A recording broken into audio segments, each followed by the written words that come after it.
What's up, everybody? This is Dr. Nick with Leverage Media, and welcome to another episode of Path to a Million podcast. I'm excited for this interview with somebody who I feel like my entire career I've known about you and heard you do interviews and been influenced by you. So I'm excited to have Dr. Gilles LaMarche from Life University on.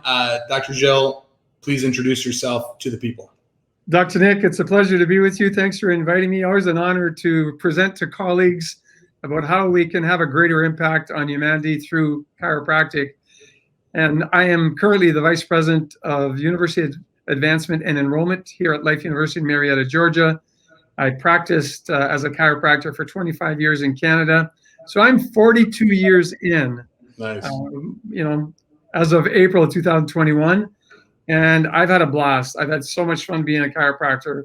And often people, maybe the common question I get asked is, how is it possible that after all this time, you're still as excited about being a chiropractor as you were the day you graduated?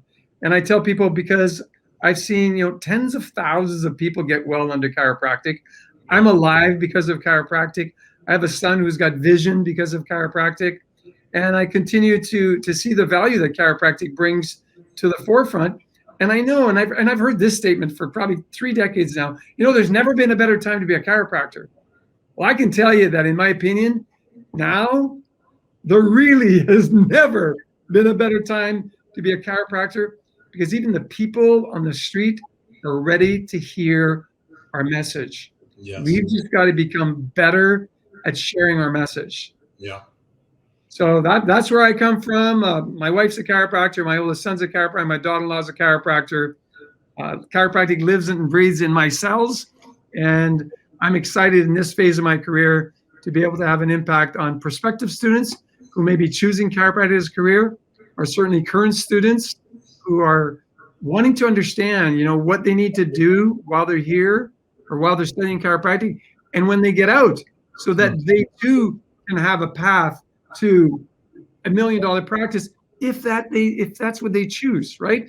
Not everybody wants $1 million practice, because you and I have to agree, it's a lot of hard work. Sure. So you got to put time, energy, and effort to building a practice of that size. But the important thing to always remember, in my opinion anyway, is that never make money your driving force. Yeah. Make serving your driving force. The more people you can impact by getting them to understand the chiropractic message, teaching it to them, having them buy into the process, having them follow through with a care plan, the greater impact you have on the health of that person and their influence. Because if you have the impact on a mother or a father, you're now going to have influence on impacting the health of their children when they get the big idea of what chiropractic can provide them. So I was fortunate. I discovered a mentor very early on when I was a junior in chiropractic school, Dr. Nick. His name was Dr. Jim Parker. Yep. The founder of Parker Seminars, the founder of Parker University. And one of the lines that he made me understand deeply at the beginning was loving service, my first technique.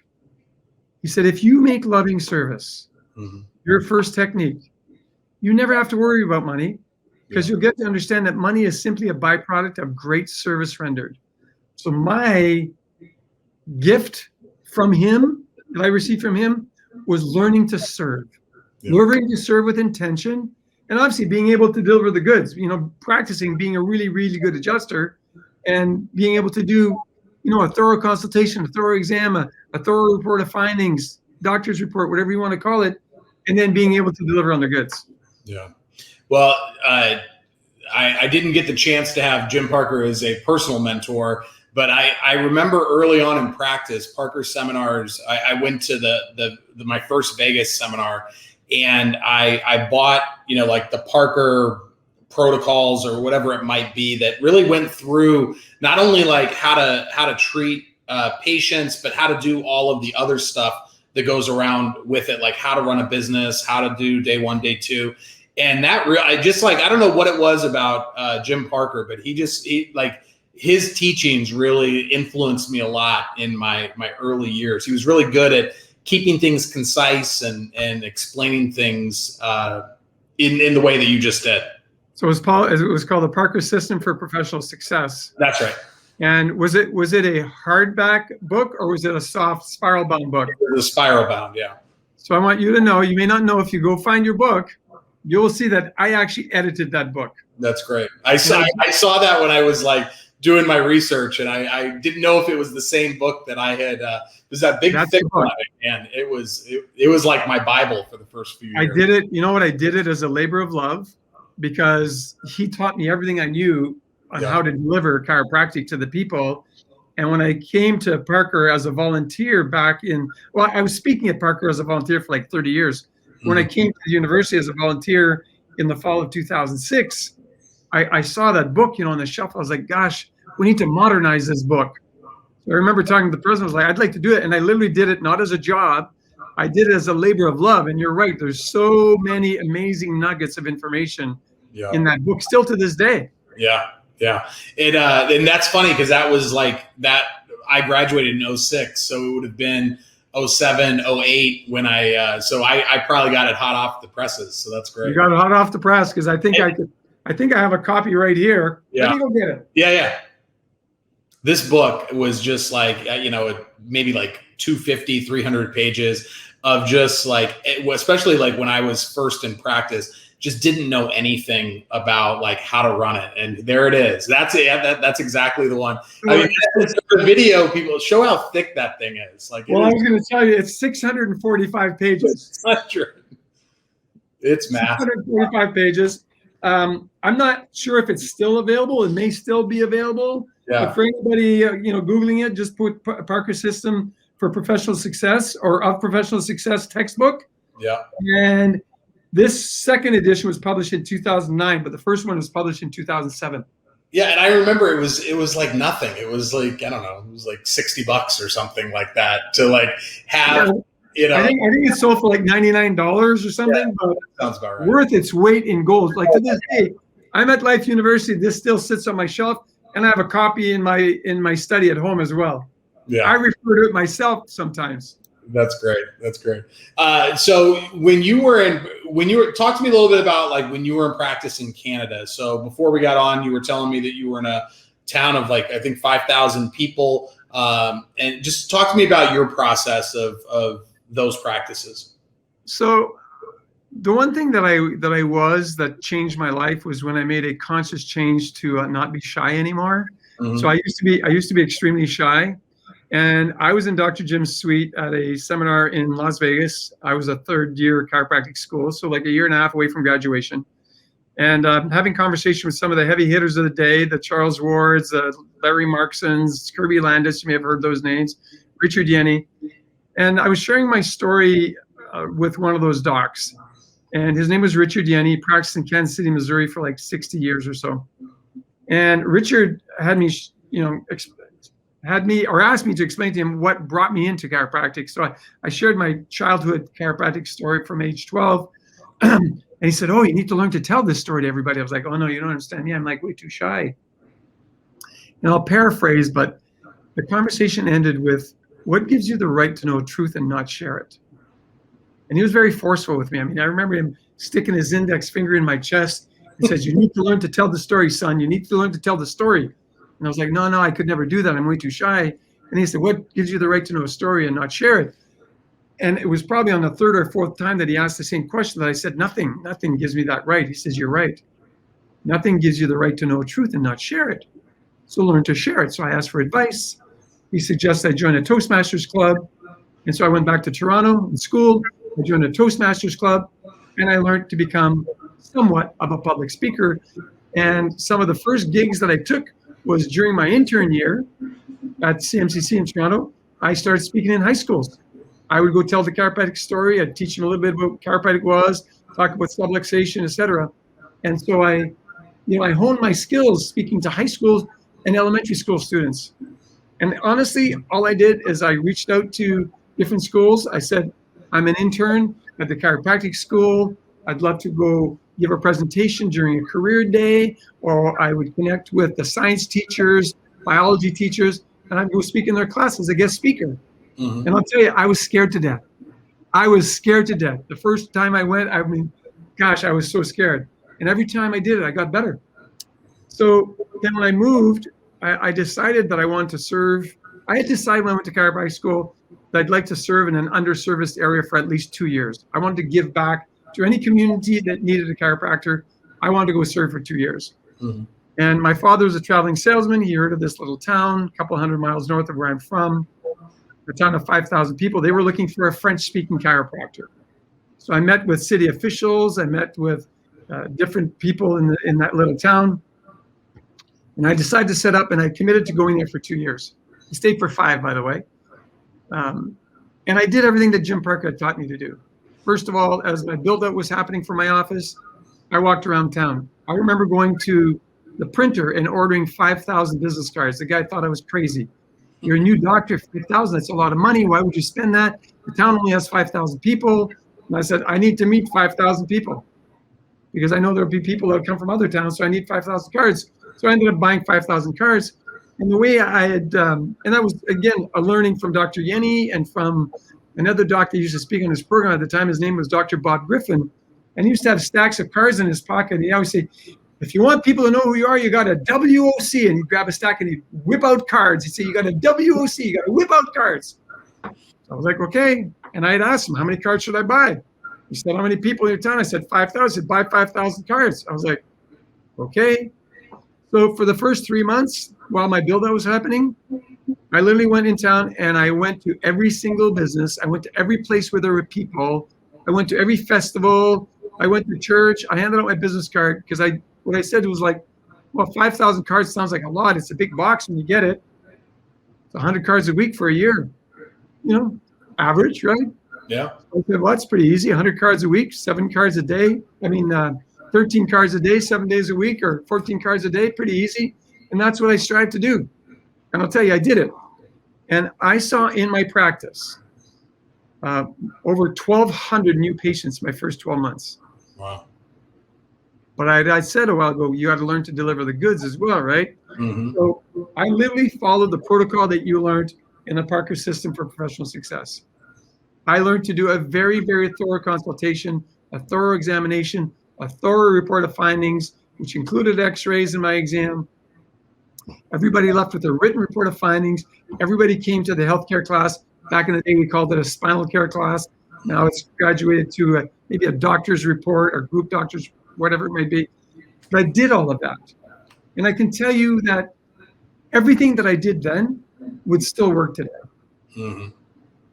I ask students often, I say, when you graduate, what kind of business you're going to be in? They go, I'm going to be in the chiropractic business. I said, yeah, you're going to be delivering chiropractic services. Yeah. But what kind of business are you going to be in? Typically say, well, then I'm going to be in the healthcare business. I said, yeah, you're going to be in the healthcare business. Yeah, sure you will be. But think about it. What kind of business are you really going to be in? Because what I'm looking for is the people business.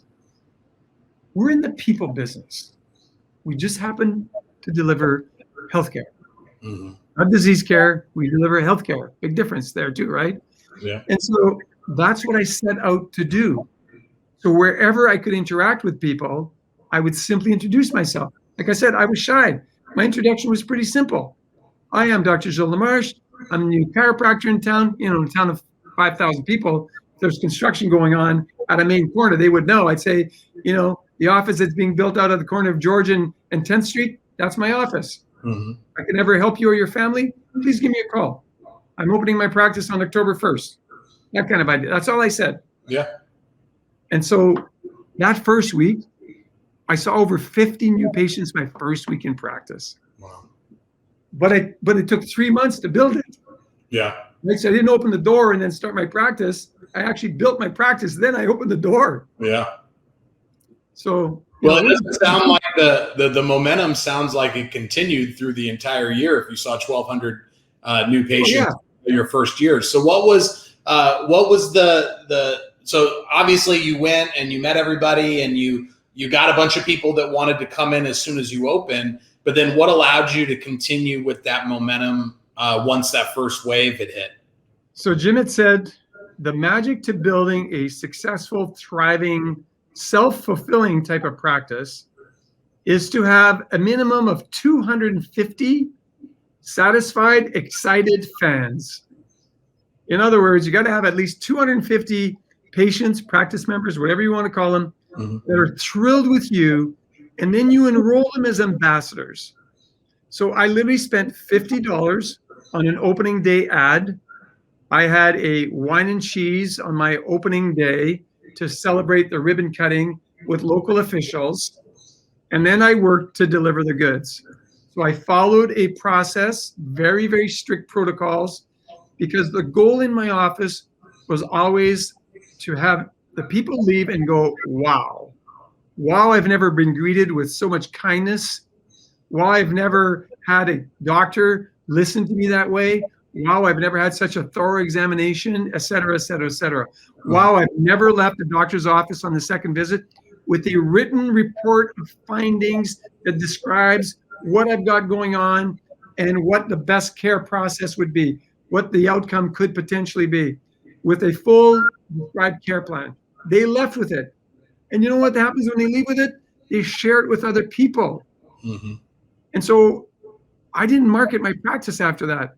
It was all internal marketing. I might say, hey, Dr. Nick, it's visit 12 today. We're doing a full reevaluation. Get through your reevaluation, go. So, you know, these are the objective findings that we've discovered. This is where we believe you're at.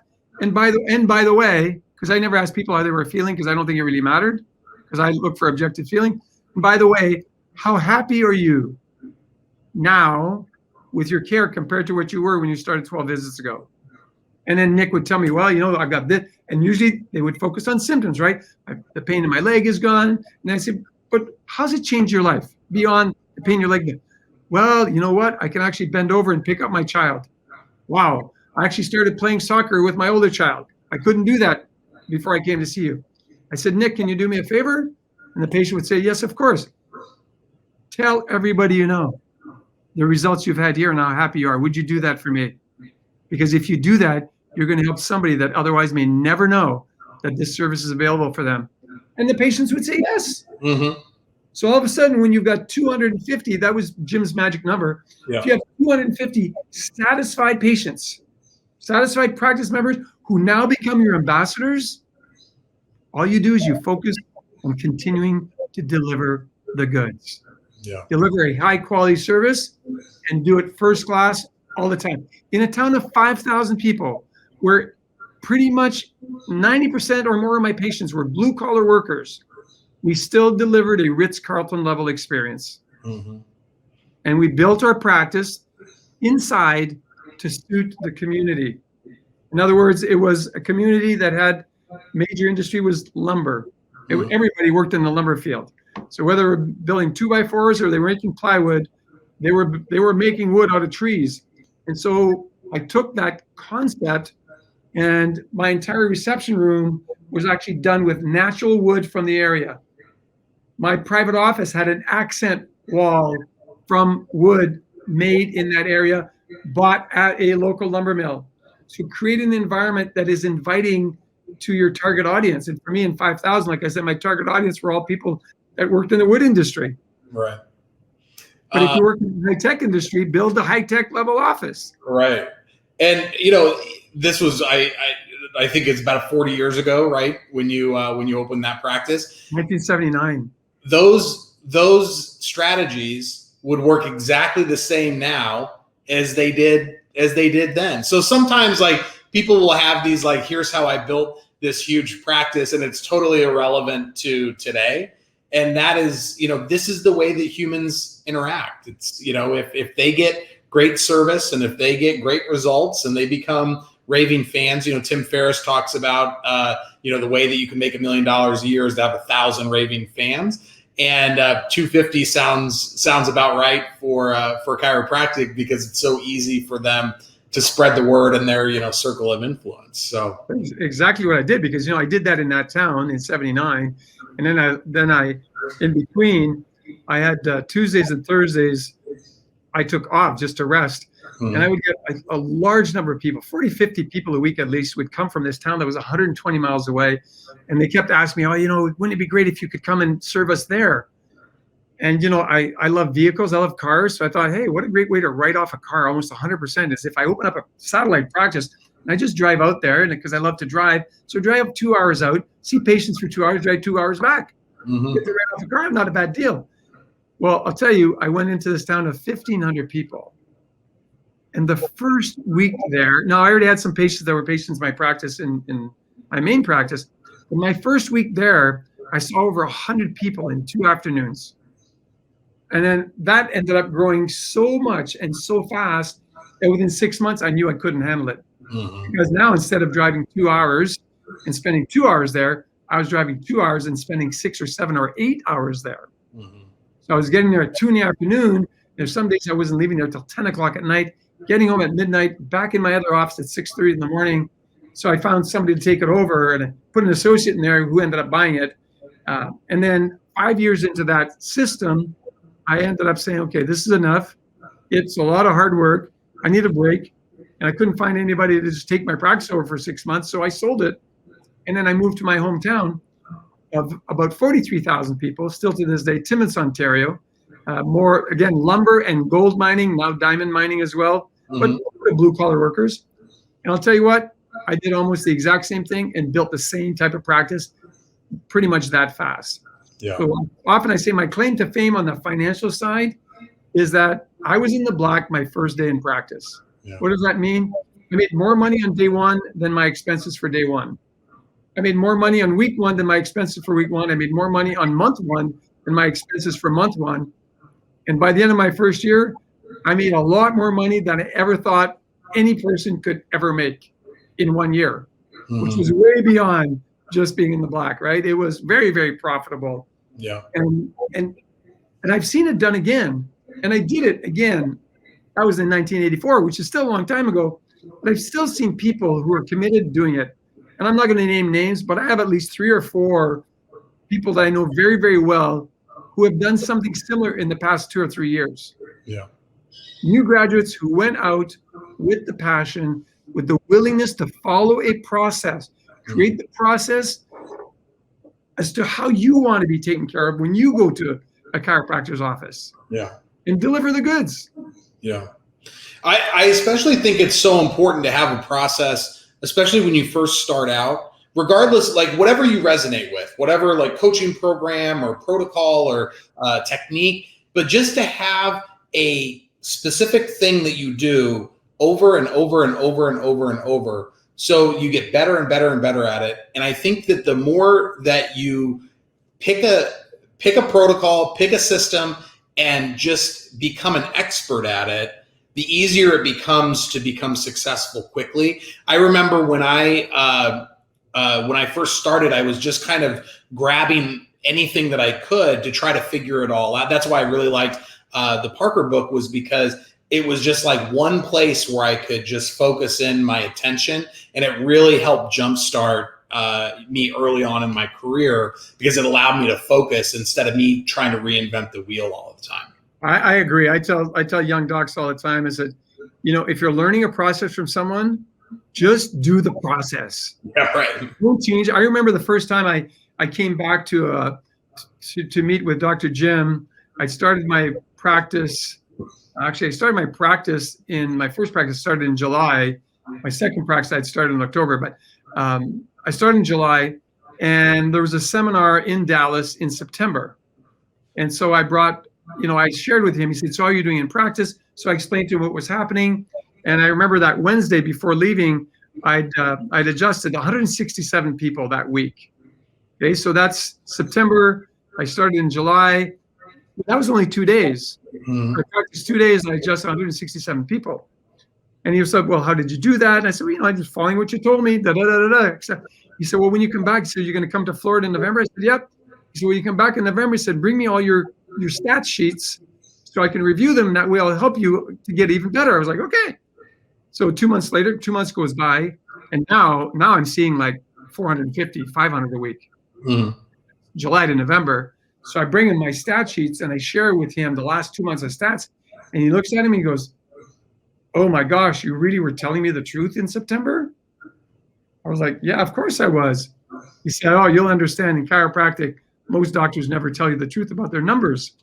So I shared with him my numbers and he was like, his jaw dropped. He said, how did you do that? I said, I followed exactly what you said. And then I went through every step of what I was doing in my office. I showed him my written report of findings. I showed him my overheads that I was using for my healthcare class, before PowerPoint, obviously. I showed him all that stuff. He was like, oh my gosh. So you know it works, don't you? I said, yes.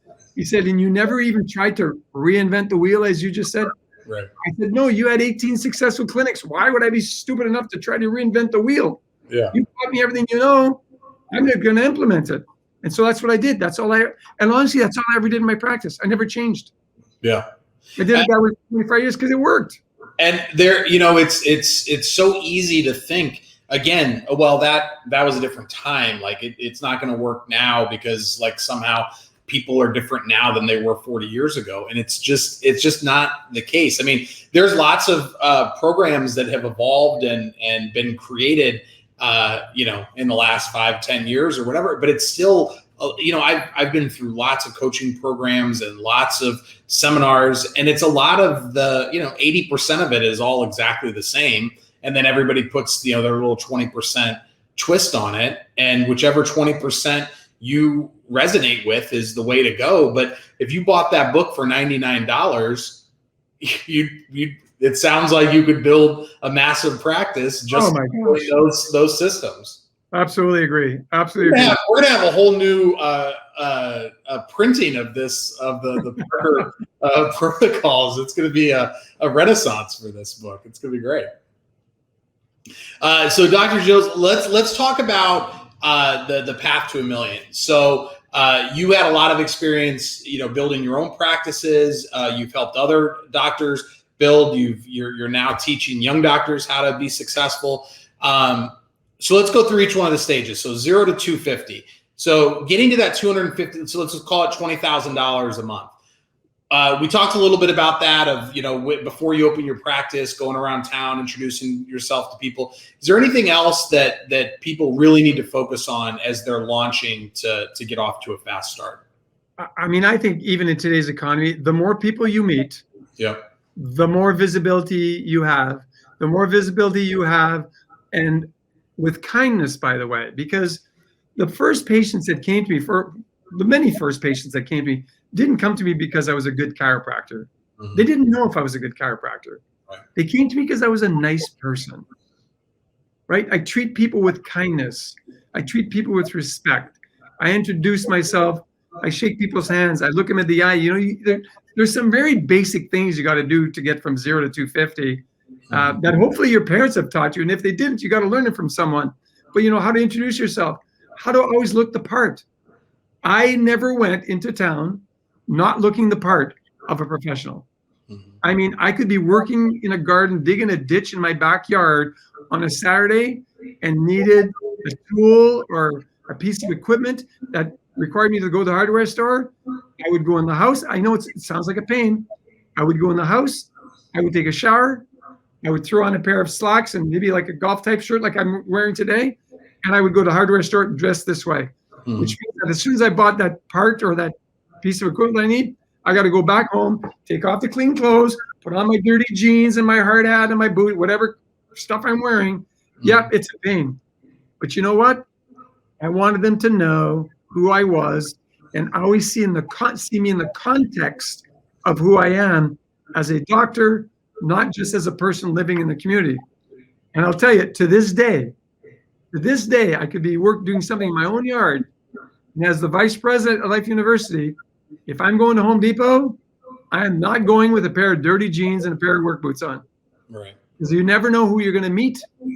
That could be a huge influence on your practice. So I met tons of people that way that I would, have a social conversation with on a Saturday, a Sunday, wherever.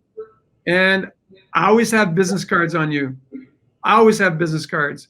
If I had I had a sports jacket on a while ago. If I put it back on, I could go in my pocket. In my left-hand pocket, I always have a stack of business cards to this day. And if I run out, which I do every once in a while, I'm going to teach somebody a trick. Even an old guy like me knows this. But on your iPhone, when you go into your phone, I'm going to ask you this, Dr. Nick. If you opened your phone right now and you went to your contacts, is there a contact for Dr. Nick? Is your personal contact there listed as a contact in your own phone? Yes. Good. Most people don't have that. Why do I say that today? Because there have been times I've been at events where I had a stack of cards like this and I handed out 20, 30, 40 cards at an event, and somebody asked me for my contact info. I'll say, well, let me go into my contact. Let me share my contact, right? So you can share somebody else's contact, folks, but believe it or not, you can share your own contact. So put your own contact information that you would want people in your community to know and share your contact electronically so they can just save it to their phone. The most people I've asked Dr. Nick that question, very few answered yes to the question like you just did. So an easy task, right? So make sure you always have an easy way. I've got my wife's a chiropractor and she practices in Marietta.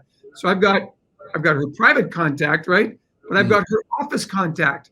When I meet someone and says, you know, can you suggest a chiropractor or can I go see you? I say, well, I don't practice anymore. But my wife does. This is where she is. Oh, I'd love to maybe go see her. I share my wife's contact. Yeah. Pretty easy, right? Something I did not have 40 years ago, obviously. Yeah. I always have to make it easy to share it from my phone because I never have my cards with me. So I'm going to take this interview to be better about carrying my cards with me. So the 0 to 250 route is really about getting people to know who you are, getting them to come to your practice and experiencing your practice. I did at least once a year, I would do an open house at my practice. So for my patients to come and have a little bit of a party, typically a wine and cheese, and then for them to invite any friends who may have never been to a chiropractor and want to know what a chiropractor's office looked like. Yeah. And I would do that on a pretty regular basis. So having an open house is a great idea. Having a ribbon cutting ceremony with the Chamber of Commerce, the city mayor, some other officials there, spend the $1,000 maybe that it might cost you today to do a wine and cheese and don't buy a box wine, cheap stuff. Don't buy the expensive stuff, but you can buy a nice $13 to $15, bottles of wine, buy a case of white, a case of red, have a party. Yeah. And bring people into your surrounding or whatever other type of party you may want to have. Yeah. But that's what I did. I mean, I did an open house the first week in my practice. We had that ribbon cutting ceremony. I invited friends, colleagues, people I'd met in the community. Everyone who had already signed on as a new patient was invited to come to the ribbon cutting ceremony and get visible. My suggestion is also join the Chamber of Commerce. I know it might be $300, $400, $500 to join. Totally worth it. Yeah. And show up and then be ready to serve. And I know it's busy when you start a practice. I've done it a couple of times, but still be willing to serve in your community in some capacity. I've served on so many nonprofit boards. Number one, because I want to serve. And number two, because I recognize real easy, it's a great way to get to meet people. So when I moved to Dallas, I served on a couple of nonprofit boards. When I moved to Marietta, Georgia, I put my name out there, joined the chamber, put my name out there as someone who's willing to serve with experience. I'm still the president of the Cobb Library Foundation. I believe in literacy, so I serve. I'm a board member of an organization called Caring for Others, where our goal is to help eradicate poverty in South Atlanta. I mean, it's 30 miles from where I live. But serving, learning to come from a servant's heart and serving allows people to know who you are as a human being. And then you've got to be able to deliver the goods, as I said multiple times. You got to be a good adjuster. You got to be a great communicator. You got to be able to tell them what is in their best interest. And I'm sure Dr. Nick read that in that book we were talking about earlier. But make every recommendation, make every care plan equivalent to what you would provide if the person sitting in front of you was your mother, father, brother, sister, child. That was another statement by Dr. Jim Parker. Yeah. And every time I would prepare a care plan after doing a thorough consult, thorough exam, putting all the exam findings together, and I would prepare a care plan, I'd say, Dr. Nick, if that was my brother sitting in front of me with that kind of spine and nervous system, what would I tell him is in his best interest? If it was an elderly woman, if that was my mother sitting for, what would I tell my mother? If it was, a 35-year-old male, if that was my son, what would I tell my son? And come from that space, because when you come from that space, you become completely transparent, and people feel you. They know that you're real, you're genuine, you're authentic. Yeah. You've got to be real, genuine, authentic, 100% honest all the time. And if you do that, you will grow from 0 to 250 in short order. If you do the work, I predict 6 months or less. Yeah. You can take a practice from 0 to 250. Yeah. And then you go 250 to 500, right? It's probably your next question. Yeah. Well, before we move on from that, I think that, when you were in practice, it was pretty much like you needed to physically be in front of people for them to know that, you exist and what you do. Now with the opportunities that social media give us, it's like you can do all of those in-person things, but on top of that, you can be leveraging these platforms to be able to just make people aware that you're there, make people aware of what it is that you do, who you're trying to serve. And there's just so many opportunities now that you, maybe it's a little bit more competitive now. There's more chiropractors than there were, in 1979, but you have so many advantages now that you didn't have back then, that I think is, especially when it comes to the awareness side of things.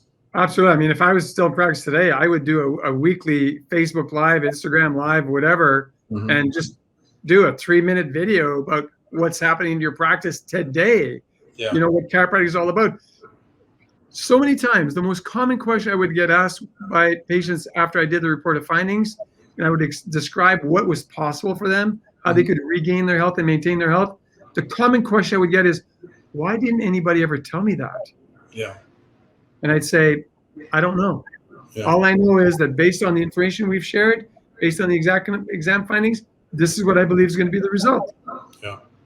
So obviously today, you have a different way. You have so many more ways, but don't forget the initial ways. Keep doing what I'm telling you, and then add everything extra. You can go from 0 to 250 a lot quicker. You can go from 0 to 500 a lot quicker too. Yeah. Yeah. Well, let's do the next step, the 250 to 500. So they've made people aware in their community. They've joined the chamber. They've started to do networking. They're creating some content. What are those secrets between the 250 to 500 growth mark? I would tell you is not changing your process. Create the process that got you to 250 and keep living as if you're still building from 0 to 250. Yeah. But then what you need to develop and what you need to become is a time motion specialist. You need to limit your movement, and you need to learn how to manage your energy. People talk about time management. I tell you that the most important thing is not time management. It's managing your energy so that you're always upbeat, right? What is that going to require? It's going to require that you spend time taking care of you. The first person you must lead is you.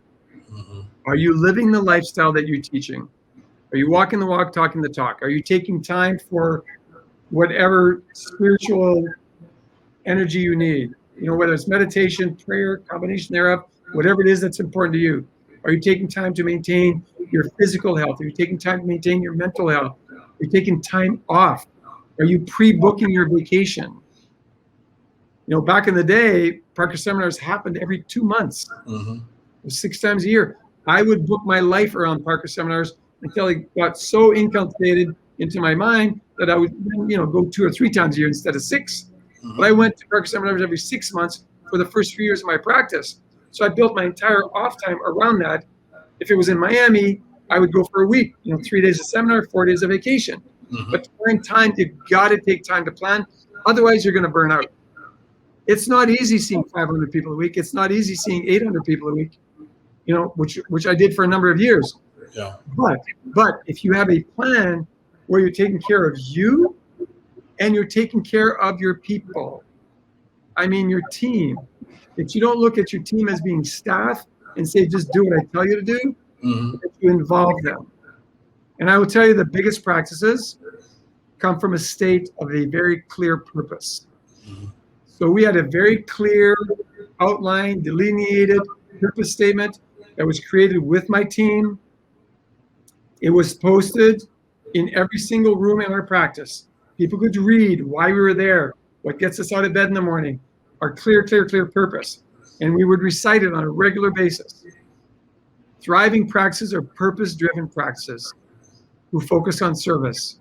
So yes, it's great to start with the purpose. Obviously, I should have mentioned at the beginning, but I didn't have a purpose statement when I started my practice. I learned about that after. But I can tell you, I had it by the end of my first year, at a very clearly delineated purpose statement for the practice that I vocalized. Yeah. Let people know what it was. You got to be willing to shout out who you are, what you do, what hope you have for people. And if you do that with nice, clear, succinct processes that are easy, you can scale easy. It's not hard to scale. It's as easy to see 100 new patients a month as it is to see 10 a month if you've got a process. So that, you know, back in the day, I used to dictate the portion of my report that was specific to the patient. We had a template that my staff worked with, but I would dictate the portion that was specific. And that probably would be the way I would do it today, and I had somebody else do it. So you've got to have a really, really strong team of people that are dedicated to the purpose like you are, and all of a sudden you start to scale. Yeah. And don't abuse your team. Yeah. Love on them, take care of them. I mean, you know, we get an awesome week, and I'd make sure that I'd have a few $100 bills in my pocket, and on Friday at the end of the day, I would, go to each team member and I'd say, here, take your husband out on a date this weekend on me. Nice. And no tax burden. Yes, it was cash right out of my pocket. No, it wasn't tax deductible. Who cares? Believe me, every time I did that, $300, $400, $500 at a shot, worth their weight in gold as team members. Yeah. I could have never done what I did without an amazing team. Yeah. They created the entire energy in the practice. I brought my energy, obviously, but it segued into their energy, and they kept people up. I mean, it got to the point where my team, the majority of my team, could do my healthcare class as well, if not better than me. That's great. So you've got to build a team around you. Yeah. 0 to 250, you're okay with one CA, but after 250, you have a strong team with you. Yeah.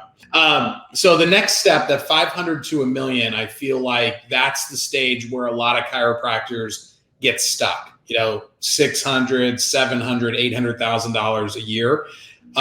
What is that piece that they need to have in place to really break through to get to that $1 million level? Well, when I talked about 500 a while ago, I wasn't talking about 500,000. I'm talking about 500 patient visits a week. Oh, fair enough. Well, which would already have you at $1 million. Yeah. I think that key. Maintain processes.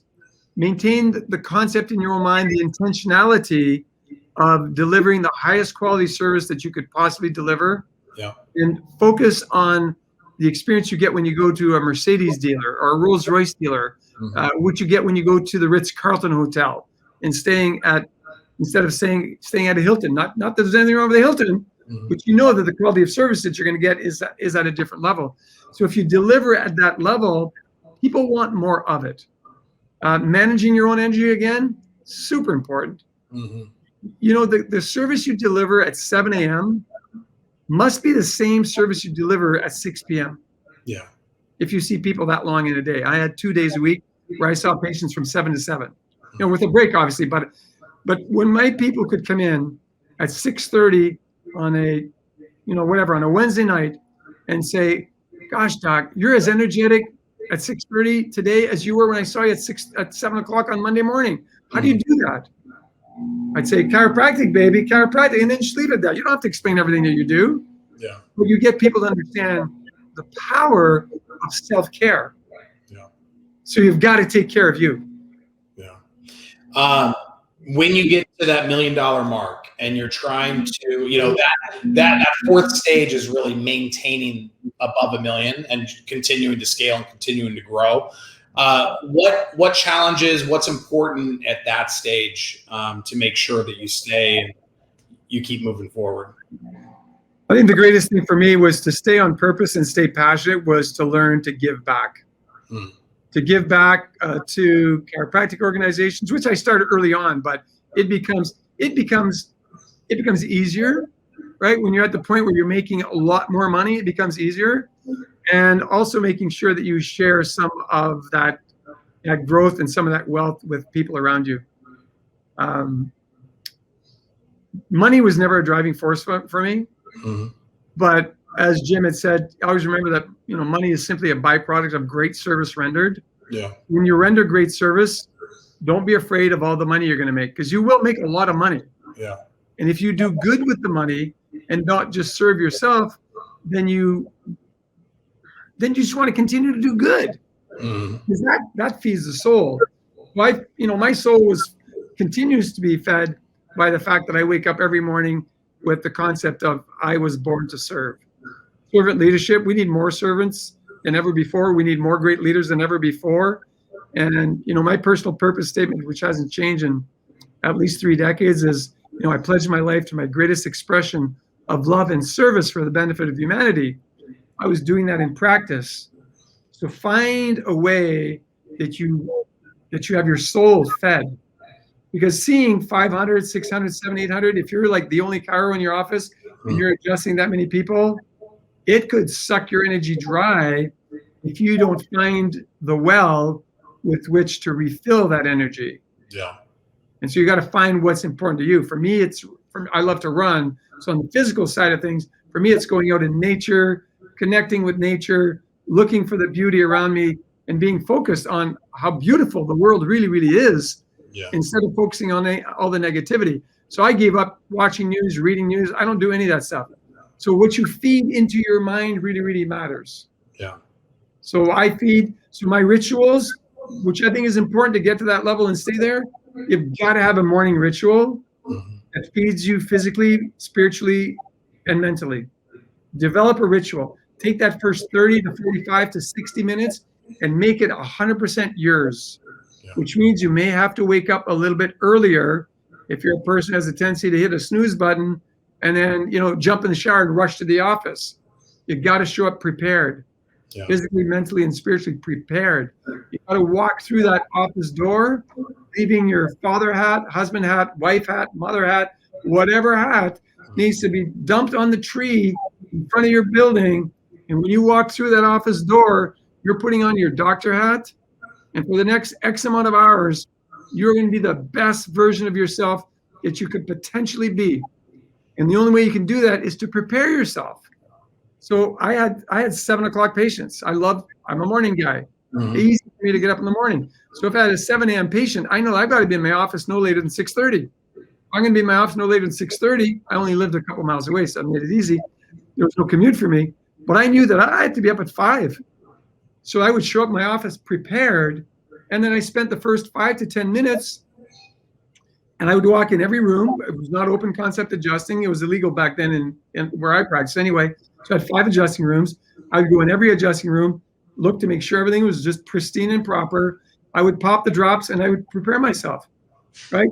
I do 3 or 4 cervical drops, 3 or 4 thoracic drops, 3 or 4 lumbar drops, then go to the next table. Do the same thing, make sure all those tables are working, but at the same time, with intention, being really, really focused on what I was doing, because every time I set up for an adjustment on the table, I saw someone laying there.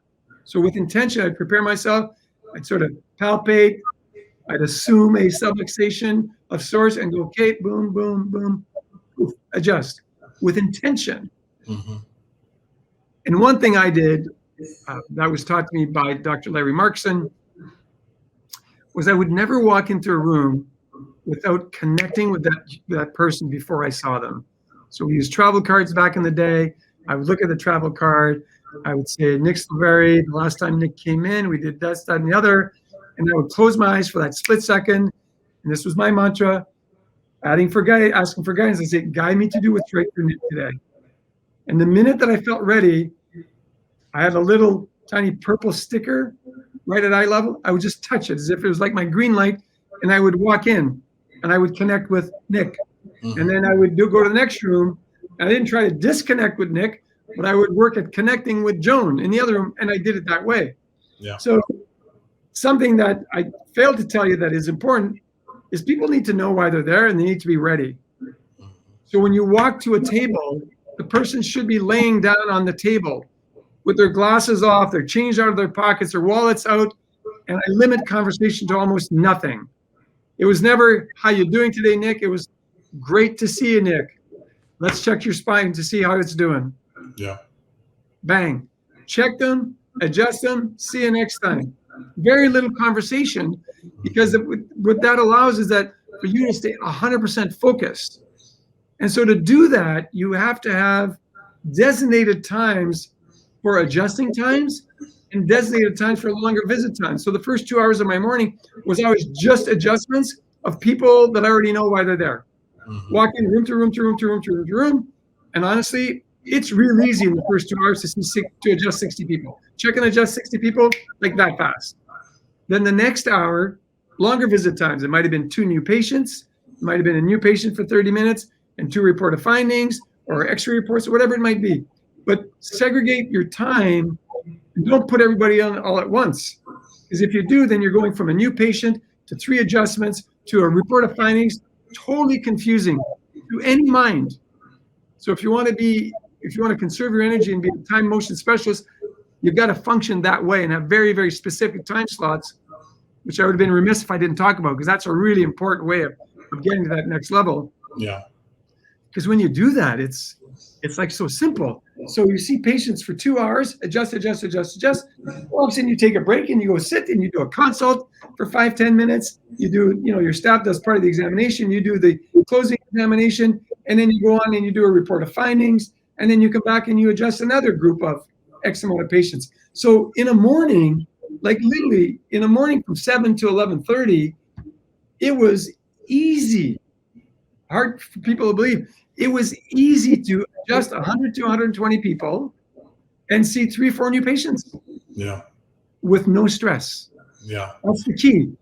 Well, and a lot of that, like a lot of the things you just said, to me sound like focus. And I, when you do get to $1 million practice, there's a lot of moving parts. And if you're going to be seeing patients, or if you're going to be like, for me, I'm the CEO and like the marketing arm of the practice, you have to be able to focus in on the thing that is your responsibility, and everybody else needs to be able to focus in on what their responsibility is. So I think that's a good way of looking at it. Yeah, from zero to 250 visits a week, you know what? You're washing tables, you're cleaning toilets, you may be vacuuming the office in the evening, whatever it might be. You don't do that when you get beyond 250. You hire the right people to do everything that needs to be done.